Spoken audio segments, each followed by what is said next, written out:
আসসালামু আলাইকুম everyone, my new blog. আপনারা সবাই কেমন আছেন? আশা করি আপনারা সবাই ভালো আছেন। আজকে সকাল সকাল ঘুম থেকে উঠে হাঁটতে বের হয়েছি।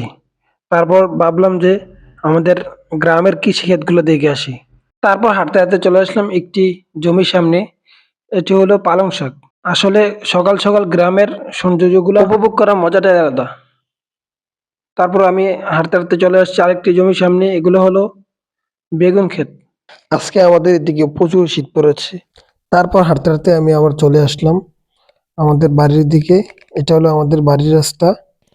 রাস্তার সাইডে যে গাছগুলো দেখতে পাচ্ছেন, এগুলো আমি নিজ হাতে লাগিয়েছি সৌন্দর্য বৃদ্ধির জন্য।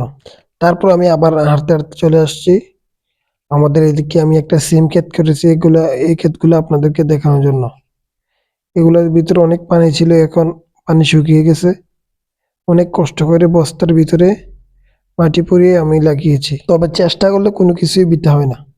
দেখেন কত ফুল এসেছে, আলহামদুলিল্লাহ। আজকের ভিডিও এতটুকু পর্যন্তই। আর যদি আপনাদের গ্রামের ভিডিও ভালো লাগে, আমার চ্যানেলটা সাবস্ক্রাইব করবেন, লাইক করবেন, শেয়ার করবেন। আরেকটি কথা, আমি নতুন ব্লগার, সবাই আমার জন্য দোয়া করবেন। আমি যাতে সুন্দরভাবে কথা বলতে পারি, আপনাদেরকে সুন্দরভাবে ভিডিও দিতে পারি। এতটুকু পর্যন্তই। আসসালামু আলাইকুম।